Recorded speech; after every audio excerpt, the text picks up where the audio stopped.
এই মানুষটার জ্বালায় আর বাঁচলাম না। বলছে সকালে কোথায় আসো, আমি বলছি ভাই আসি শুটিংয়ে।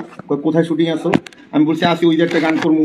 এখন এই লোকটাই এমন ভাবে ধরছে কোথায় আসো লোকেশনটা দিলাম লোকেশন, এই যে ভাই আইয়ের পিছনে লাগবে হ্যার বউ দাও হ্যার বউ দাও হ্যার বউ দাও হ্যার বউ দাও হ্যার বউ কি কাজ করতে আগে বলে দিচ্ছি কি শুরু করলি। এই গানটা আমাকে পাঠাইছে তো আমি শুনছি, এই গানটা শোনার পরে আমার মনে হয় ছাপড়ি ও আবার সুইসাইড করতে যাবে। আবার হ্যার নাম কি না, কারণ হচ্ছে যে এই গানটা যে লেখা, যে মানে যে কথাগুলো যে লেখা, আমার কাছে মনে হয় যে ছাপড়ি আরেকবার হচ্ছে মুন্না খানের জন্য। ভাই আমি লিখছি গান, আমি আজকে নতুন লিখি গান ভাই। না এই যে দুঃখের গানটা যে লেখা, গানটার নাম কি হবে? টাকাওয়ালা পাইছে না রংমহল? টাকাওয়ালা পাইছে, এটা টাকাওয়ালা পাইছে, টাকাওয়ালা পাইছে। গানটার নাম হচ্ছে যে টাকাওয়ালা পাইছে। ভাই আল্লাহর রাস্তায় দয়া করে ওই দেখেন কি যে শেয়ার গুলো করতেছে মানুষ, লাইভ গুলো দেখ কি শেয়ার গুলো যে করতেছে মানুষ। আজকে আবার তুই ঝামেলা লাগাই দিবি। না আমি একটা কথা বলি, সেটা হচ্ছে যে এমনি বসে থেকে আমার লাইভ হুমকিতে আমি ঢাকাই দিব, মায় ফোন করে কান্দা করি। না আমি একটা কথা বলি, সেটা হচ্ছে যে আমি যেটা বলি সারা বাংলাদেশের মানুষ এই 203 কেদার 203 2 ছাপড়ি। ও মাই গড। আচ্ছা সতীনটা কিভাবে বলি, আমি তোর বিয়ে করি, আমার তোর বিয়ে করবো না, বিয়ে করবো তোর ভাই। আচ্ছা আমি একটা কথা বলি, সেটা হচ্ছে যে তুই চানাচুর খাওয়াস, তুই টক দই খাওয়াস, তুই আচ্ছা আমি একটা কথা বলি, সেটা হচ্ছে যে সারা বাংলাদেশের 2 কোটি মা বোন চায় এই ছাপড়ির বিচার হোক। এবং একটা কথা বলি, আমি বিয়ে করছি, আমি একটা কথা বলি, একটা বিয়ে করছি। অঞ্জনা পিঙ্কি আপনার প্রথমবারের মতো সাবধান করে দিলাম, ঠিক আছে? আমি বলি সেটা হচ্ছে বাংলাদেশের 2 কোটি মানুষ চায় ছাপড়ির বিচার হোক। এবং দেখেন আমি যখন হচ্ছে যে আমার যখন সে বর্তমান বউ, তখন হচ্ছে মুন্না খানের অফিসে যায়, আমাকে বলছে মুন্না খানের থেকে একটা গাড়ি ফিটিং দিবে, মানে 16 লাখ টাকা একটা গাড়ি ফিটিং দিবে। আমি পড়বো তোর আমার উদ্দেশ্যই ছিল কারে কি করার। তারপর আমি বাচ্চা কাচ্চা এগুলো বলেন না, এটা তো তোর নামে ফেক আইডি করছে করে মুন্না খান কি করছে আমি বলি সমস্যা নেই, আমার ছাত্রীদের কথা শুনবো না। আমি এটা বলি যে তখন বলতেছে যে 16 লাখ টাকা গাড়ি ফিটিং দিবে। তা আমি দেখছি যেহেতু আমার বউ মুন্না খান হচ্ছে যে ওর মন মানসিকতা অনেক ভালো, যদি গাড়ি কিনা দেয়, যেহেতু ভাইরালের কথা বলছে ও শুট করবে, আমি আগে বিষয়গুলো জানতাম। তা আমাকে বলছে যে 16 লাখ টাকার গাড়ি ওর থেকে কিনে নেবে। তো মুন্নার হচ্ছে যে মন অনেক বড়, ও যদি ভালোবেসে কাউকে ইয়ে করে ও জীবন দিয়ে দেবে। ও একটা সিনেমাতে 3 কোটি টাকা নষ্ট করছে, সিনেমা খুব ভালোবাসে। লাগাচ্ছি না, আমি ওই জিনিসটা ক্লিয়ার করার জন্য তো আজকে লাইভ করতেছি। সেখানে আমি বললাম যে ঠিক আছে মুন্না আগে থেকে পরিচিত, ওর নিউজ টিউজ করতে গেলে ওর ওখানে খাওয়া এবং বাইকের তেল ও আমি একটা খাতিল করে খাতিল মানে অসম্মান করে, এটাকে সম্মানই বলে, এটাকে সম্মানই বলে। তারপর হচ্ছে আমাকে বললো 11 তারিখে 17 তারিখে হচ্ছে যে সিলেটে হচ্ছে যে সে ফটোশুট করতে যাবে, সম্পূর্ণ তার টাকা 7 লাখ টাকা। এখানে নায়িকা নিবে হচ্ছে মাহি নাকি পরিমণির কথা বলছিল, অনেকজনই আছে, ঠিক আছে? আরেকটু সামনে আয়। তো এখানে আমার আমি না বিদেশি তো পরে হচ্ছে যে আমাকে বললো যে তুমি কোনো কিছু বলো না, আমাদের বিয়ের বিষয়টা 2 বছর গোপন থাকুক। মুন্না খানকে বললে মুন্না খানকে আমার গাড়ি কিনে দিবে না, যেহেতু সে আমাকে ব্ল্যাক ম্যাজিক আগেই করছে, আর ব্ল্যাক ম্যাজিক কিন্তু মুন্নাকে করছে। মুন্নার বিষয়টা কিন্তু সবাই জানে ক্লিয়ার একদম।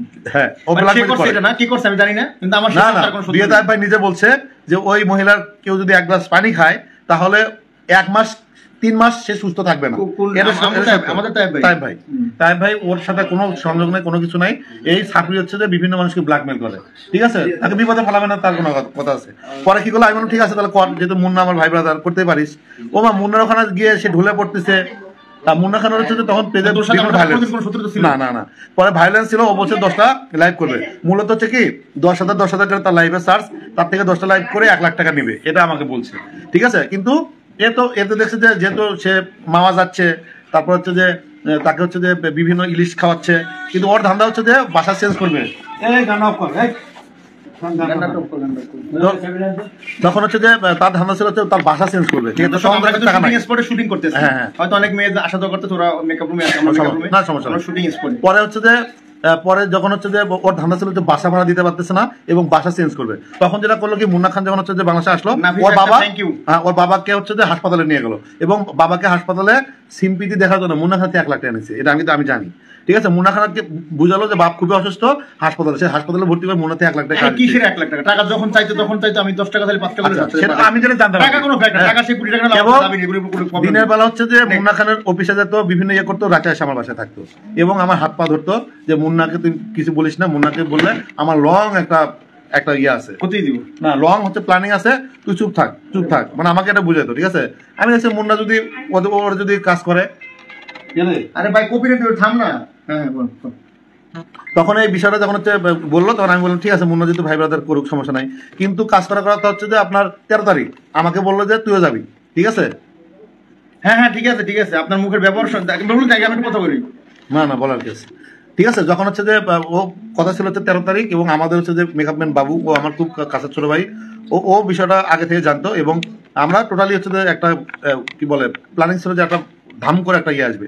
যেহেতু বর্ষা চৌধুরী আমার বউ, বিবাহিত বউ, সেখানে মুন্না খানের সাথে কাজ করবে। আর আমি একটা বিষয় বললে, মিডিয়াতে হচ্ছে যে আমি কিন্তু চতুর্বুধুর সাংবাদিক না, ঠিক আছে? আমি হেঁটে গেলে মানুষ টের পায় যে আকাশ নিবিড় গেল। একটু আমার চেহারা হয়তো একটু হতে পারে। একটু একটা ডায়লগ দিলি যে আপনি 2 মিনিট একটু নিঃশ্বাসটা বন্ধ করে আমার কথা ভাবেন, তাহলে আমার কষ্ট। হ্যাঁ এটা বলছি যে সৌদি আরব থেকে আপা হচ্ছে ফোন দিচ্ছে যে আপনি যে কোনো ভাবে আমার হয়েও আপনার হচ্ছে যে বর্ষাকে মাফ করে দেন।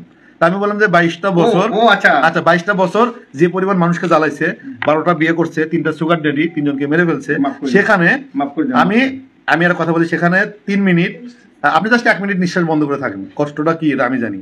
আমার চাকরি বাকরি এবং হচ্ছে যে মান সম্মান সব তো গেছে। আজকে যদি দেখেন, ও তার বোঝেনি, ওকে হচ্ছে যে ওকে জাস্ট ইয়ে করে রাখছে, হ্যাঁ ওকে জাস্ট মানে ও তো কাজে সাপড়ির কাজ হচ্ছে ব্ল্যাক ম্যাজিক করার পরে যাচ্ছে মুন্না আমাকে খেপে যাচ্ছে, কিন্তু মুন্না তো আর জানে না যে আমি সাংবাদিকতায় আমাদের সার্কেল কি, এগুলো জানতো না। জাস্ট তার সাথে হাই হ্যালো তো ভাই ব্রাদার সাথে যাইতাম, খাই দাই হাইগুলা করতাম, এবং ওর সিনেমা আমার বড় ভাই পরিচালক ছিল মোস্তাফিজুর মানিক, আমি কিন্তু অনেক সাপোর্ট দিচ্ছি, মনে ঠিক কিনা? ঠিক আছে, এই সিনেমা মানে কি বললাম, হলে আমার নিজের সিট পাইনি, এবং ও নিজে উঠে গেছে যে তুই নেবো, তুমি দেখ আমাদের সাথে কিন্তু এই ধরনের কিন্তু সম্পর্ক ভালো গেছে। কিন্তু সেখানে তার প্ল্যানিং ছিল যে মুন্না খানকে সে হচ্ছে ব্ল্যাকমেল করবে এবং টাকা হাতিয়ে নেবে, এবং এই বিষয়গুলো করতে করতে 7-8 লাখ টাকা খেয়ে দিচ্ছে।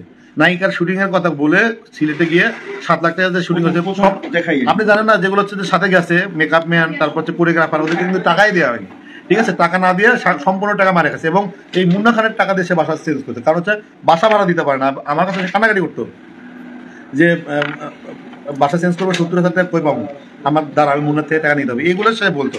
কিন্তু বিষয়টা হচ্ছে আমার তো আগে ব্ল্যাক ম্যাজিক করছে, এবং ব্ল্যাক ম্যাজিক বিষয়টা সত্যতা পাইছে কিন্তু মুন্না খান, যে কবিরের কাছে গিয়ে যে 2বার সে ধারাধারি করলো, এবং দেখেন তানিম সুবাই ব্ল্যাক ম্যাজিকের কারণে সে কিন্তু দেখেন এই পৃথিবীটা কিন্তু চলে গেল।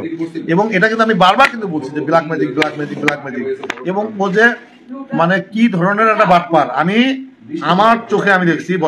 আমি তো বর্ষা বাসায় গিয়ে শুয়ে থাকতাম, ঠিক আছে? আমি এতগুলো তাবিজ দেখছি, এতগুলো তাবিজ এবং মাথার চুল।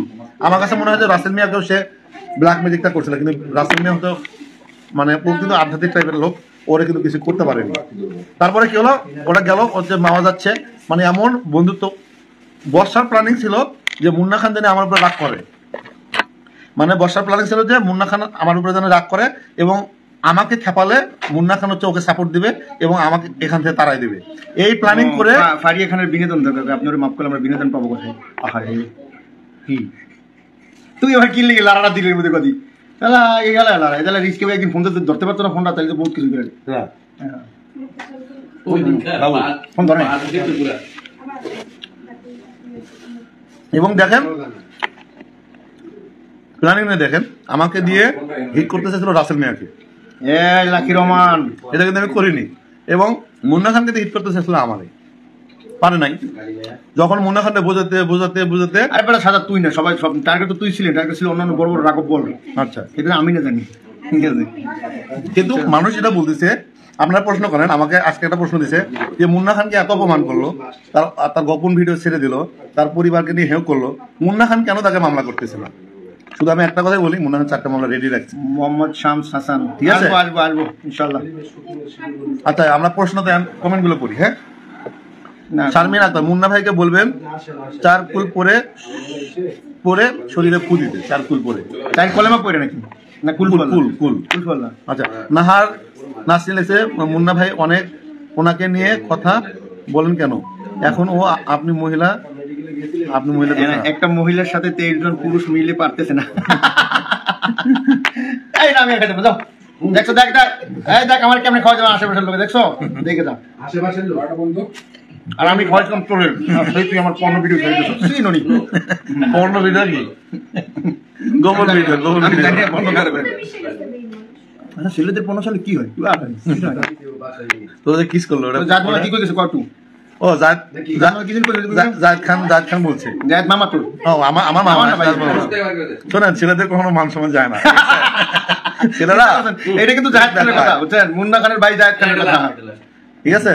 ছেলেদের কখনো মান সম্মান যায় না, যাওয়ার ওদের মতো সাপড়িরা যায়, ঠিক আছে? এবং একটা জিনিস দেখেন, ও যখন হচ্ছে মুন্না খানকে ব্ল্যাকমেল করে আমাকে ইয়ে করা চাচ্ছে, আমি একটু বড় সাহস মারেনি কথা ভাই, আমি দিদি এটা আর ওইটা না, দাঁড়া ওটা আগে না না এইটি মতো দাঁড়া,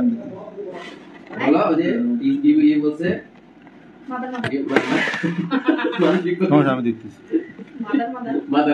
ওটা আগে আগের পিকচার হওয়া দরকার।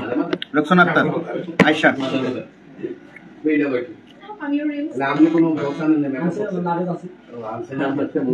না না না চিন্তা করো, তোমরা চিন্তা করো, যারা লাইভটা দেখতেছো তারা চিন্তা করো। আমি কিন্তু পার্সোনালি একদম সরে গেছিলাম, আমি ফেসবুকটা বন্ধু ডিলিট করে দিয়েছিলাম, আমি কিন্তু কোনো কথা বলি না। পরের দিন আবার লাইভে দেখে আমার বলে ঢাকায় তুই, আমি ঢাকার ভোটার, আমি ঢাকার স্থানীয়, সে আমাকে ডাকে। আমি ছোটবেলা থেকে ঢাকাতে বড় হয়েছি, হইতে পারি বরিশাল আমার দেশ গ্রামের বাড়ি, আমি ঢাকার ভোটার, আমার কাছে ভোটার আইডি কার্ড আছে। ঢাকাতে আমি 3 না, আমি একটা কথা বলবো, ও তো আপনি হচ্ছে তার ফাপড় বাস, ও কি পরিমাণ মামলা ভয় পায় ওটা তো আমি দেখছি। যখন রাসেল মিয়া তাকে হচ্ছে একটা মামলা দিছিল কি জানি বলে আওয়ামী লীগের, ও আমার এসে পাও ধরছে যে আমার মনে হচ্ছে যে আমার একটা জামাই ছিল যাত্রাবাড়িতে, ওরে খুন করছি, ওই মামলাটা মনে ছিল, ওই মামলাটার জন্য মনে আমাকে করছে, ঠিক আছে? ও যদি বাপ মায়ের সন্তান হয়ে থাকে, ঠিক আছে, ওই কলেজে হাত দিতে বলতে বলে এই কথা কিন্তু বলছে। যাত্রাবাড়িতে একটা মামলা, আমি শুটিং শটে গেলাম, দোয়া করবেন। না এখানে সবাই বলতেছে যে, আচ্ছা এখানে সবাই, আমি বলি এখানে সবাই বলতেছে হ্যাঁ নাবিক একটা বছর পরে আমার বউকে নিয়ে কথা বলার আমার বউকে নিয়ে কথা বলার যে কত ভয়ঙ্কর হবে, সারা জীবন মিডিয়াতে আমিও থাকবো, ও থাকবে। আচ্ছা সে তো বলছে যে মুন্না খানের বউ নাকি কিন্তু তেরা, তুই কিন্তু ভালো করে জানো সেটা, বুঝছো? এইরকম কিন্তু তেরা, এটা কিন্তু ভালো করে জানো না। এই কথা তো বলে যে মুন্না খানের বউ নাকি বাড়ি করে। আবার আমার ছোট বোন শানুর সাথে কেউ বরিশালে মুই, আচ্ছা ছোট বোন শানুর কথা যে বললো যে শানুর সাথে তোর হচ্ছে আমার সাথে ওর সাথে একদিন দেখা হয়েছিল, ওই ইকবালের বাসায়, আর একদিন ওই কোরবানির মাংস দূরে ছিলি, ওই নিচেই ছিলেন। আমি জীবনে প্রথমে এই জীবন দেখছি প্রথম 2 দিন, ইভেন তার সাথে আমার সাথে মেখান্তর ওর সাথে কখনো কথা হয়। আচ্ছা ও যে বারবার বলে 20 থেকে 25 লক্ষ টাকা যে মেরে খাইছে, আমারে বলে যে সে 2.5 লাখ টাকা দিচ্ছে। আমি কি তোর 2.5 লাখ টাকা দিতাম? তোর যদি ক্ষতি হয়, আর যদি ক্ষতি হয় আমি সে করতে পারি, কিন্তু রাজি আছি, কিন্তু আমার 2.5 লাখ পাচ্ছে সেটা আমার টাকা, আমি বলবো। বলতেছে আমার কম্পিউটার কিনে দিচ্ছে, আমার আইফোন কিনে দিচ্ছে। তুই কি সবার মতো মনে করিস? আমি বলি সবাই শেষ কথা, মানুষ সবাই বাঁচার অধিকার আছে, তুই বলে মাফ করে দেবেন, আর বউ কিছু মাফ করে দেবেন না, ওর কোনো মাপ নাই ভাই। শর্টের লাগা দাদা বইয়া রইছে ভাই, আচ্ছা কাজ বন্ধ করে মাফ করবো না। সে মাফ না করলে আমি আর কি করবো? আমি চেষ্টা কম করলাম না, তোর লেগে, বুঝছো সাপড়ি? সেটা হচ্ছে ওদের শুটিং, কি বলে, শুটিং আছে, শুটিং থেকে আসুক, আমি কথা বলতেছি, শর্ট আছে, শর্টটা দিয়ে আসুক। ঠিক আছে, বিষয়টা হচ্ছে এই ছিল হচ্ছে লাস্ট আপডেট, এবং ওর টার্গেট ছিল মুন্না খানের কোটি টাকা হারিয়ে নেয়, কিন্তু সেটা কিন্তু ও পারেনি। কিন্তু যখন দেখলাম যে না, এই শালাটা বাটপার, মুন্না খানের কাছে গিয়ে সে ভাব নিচ্ছে আমার সাথে।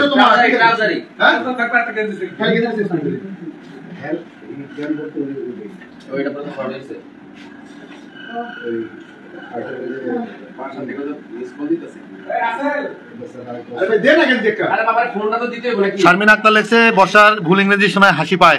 আমি একটা রিপোর্ট করছি কালকে সার্ভার দুপুর 12টায়, আপনি দেখেন রিপোর্টটা কেমনে লিখছি, কেমনে ইংলিশ শিখায় 5 পাস এই সাপড়ি। আমি এটা নিয়ে একটা রিপোর্ট করছি, ঠিক আছে? কালকে 12টায় ছাড়বো, আজকে সারা রাত এডিটিং করবো, ভয়েস দিছি, ঠিক আছে? আমি আমার ভয়েস দিছি, আমার ভয়েস দিয়ে পাবেন, ঠিক আছে?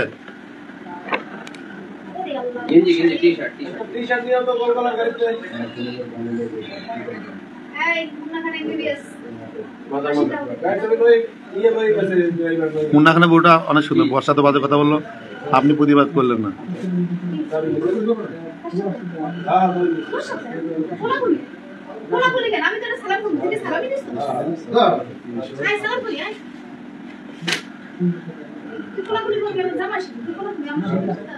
দীপাত্তি দাস দাস, বর্ষার শাস্তি হবে তো? বর্ষার শাস্তি 100% হবে, ওর শাস্তি হতে হবে। এবং আমি তো বলছি যে বাংলাদেশের যত মা বোন আছে, 4 কোটি মানুষ প্রতিদিন 2 কোটি মানুষ দেখে, সেখানে কিন্তু আমি বলছি সবাই চায় যে এই সাপড়ির হচ্ছে বিচার হোক, এবং এই মহিলাটা যে বাটপার প্রতারক এবং নিজের গায়ে নিজে কেরাসিন তেল দিয়ে মানুষের সিম্পিতি নিচে নিয়ে মানুষের মানে লাখ টাকা কোটি টাকা ক্ষতি করছে। আমি হচ্ছে উত্তরা নাফিস। আপনাকে কেন হলুদ সাংবাদিক বলে? কারণ আমি হলুদ পোশাক পরি, আমার হচ্ছে আমার প্রিয় দল হচ্ছে ব্রাজিল, এই জন্য আমাকে হলুদ সাংবাদিক বলে। কিন্তু ও বুঝে গেছে যে হলুদ সাংবাদিকের জ্বালা কি। কথা বলে, আপনার বোন কোথায়? বাসায়। আরে মোবাইল ভাইব্রেট করে মৃদু ঘোষ লাগছে ইন্ডিয়া থেকে মোবাইল ভাইব্রেট বলছি ওর শাস্তি দেন আপনি ওরে পাপ না পাঠায় দেন বলো বলো বলো কি হয়েছে বলো এই রাখো ভাই। স্থানীয় তো বর্ষা একাই খারাপ না দোষ আপনাদেরও আছে ঠিক আছে এবার মেয়ের সাথে ওর কান্নাকাটি আপা এগুলো হচ্ছে নাটক ও কি পরিমাণ একটা ধান্দাবাজ মহিলা এটা আপনি না দেখলে আসলে কেন কি হয়েছে এই গানটা কেটে বলে রে হ্যাঁ রাজু ভাই হ্যাঁ তোমার রাজু ভাই তাহলে কত খারাপ মুন্নার শুটিং এ বর্ষার গান বাজাচ্ছে কি দুঃখ রে দুঃখ রাফি আছে রাফি রাফি আমি এত সুন্দর ছিলাম যে বলতে পারতেছি না, তাড়াতাড়ি নাও চলো বাসায় না। এক্সপ্লেন না আমি এত সুন্দর ছিলাম যে আমার মনে নাই, যারা আই ক্যান এক্সপ্লেন আমার মনে নাই আমি কত সুন্দর ছিলাম। জারি পের পাপা না ভাই রেডি গেন্দি পুরো কারে কইছেন আপনি কত গাড়ি বাড়াবাড়ি খাইতেছে। ও শানুকে হচ্ছে মেকআপটা দিছে হচ্ছে খেপানোর জন্য ঠিক আছে কারণ হচ্ছে যে মেয়ে মানুষ ওরা দিছে হচ্ছে খেপানোর জন্য হয়তো এটা সেকেন্ডে দৌড়াদৌড়ি ইয়ে করছে